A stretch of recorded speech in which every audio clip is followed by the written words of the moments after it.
Good morning. Picking back up in the book of Leviticus, chapter 6, let's pray.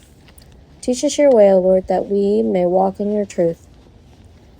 The Lord spoke to Moses, saying, If anyone sins and commits a breach of faith against the Lord by deceiving his neighbor in a matter of deposit or security or through robbery, or if he has oppressed his neighbor, or has found something lost and lied about it, swearing falsely, in any of all the things that people do and sin thereby, if he has sinned and has realized his guilt and will restore what he took by robbery or what he got by oppression or the deposit that was committed to him or the lost thing that he found or anything about which he has sworn falsely, he shall restore it in full and shall add a fifth to it and give it to him to whom it belongs on the day he realizes his guilt. And he shall bring to the priest as his compensation to the Lord a ram without blemish out of the flock, or its equivalent, for a guilt offering. And the priest shall make atonement for him before the Lord, and he shall be forgiven for any of the things that one may do and thereby become guilty. The Lord spoke to Moses, saying, Command Aaron and his sons, saying, This is the law of the burnt offering. The burnt offering shall be on the hearth on the altar all night until the morning, and the fire of the altar shall be kept burning on it. And the priest shall put on his linen garment, and put his linen undergarment on his body, and he shall take up the ashes to which the fire has reduced the burnt offering on the altar, and put them beside the altar. Then he shall take off his garments, and put on other garments, and carry the ashes outside the camp to a clean place. The fire on the altar shall be kept burning on it. It shall not go out. The priest shall burn wood on it every morning, and he shall arrange the burnt offering on it, and shall burn on it the fat of the peace offerings. Fire shall be kept burning on the altar continually. It shall not go out. And this is the law of the grain offering. The sons of Aaron shall offer it before the Lord in front of the altar.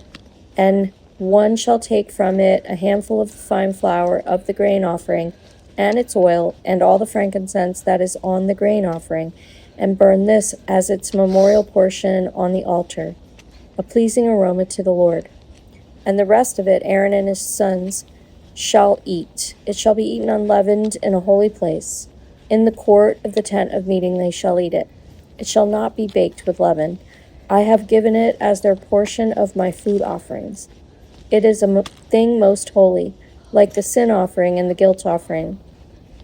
Every male among the children of Aaron may eat of it, as decreed forever throughout your generations, from the Lord's food offerings. Whatever touches them shall become holy. The Lord spoke to Moses, saying, This is the offering that Aaron and his sons shall offer to the Lord on the day when he is anointed, 1/10 of an ephah of fine flour as a regular grain offering, half of it in the morning and half in the evening. It shall be made with oil on a griddle. You shall bring it well mixed in baked pieces like a grain offering, and offer it for a pleasing aroma to the Lord. The priest from among Aaron's sons, who is anointed to succeed him, shall offer it to the Lord as decreed forever. The whole of it shall be burned. Every grain offering of a priest shall be wholly burned. It shall not be eaten. The Lord spoke to Moses, saying, Speak to Aaron and his sons, saying, This is the law of the sin offering. In the place where the burnt offering is killed shall the sin offering be killed before the Lord. It is most holy. The priest who offers it for sin shall eat it. In a holy place it shall be eaten, in the court of the tent of meeting. Whatever touches its flesh shall be holy, and when any of its blood is splashed on a garment, you shall wash that on which it was splashed in a holy place. And the earthenware vessel in which it is boiled shall be broken. But if it is boiled in a bronze vessel, that shall be scoured and rinsed in water.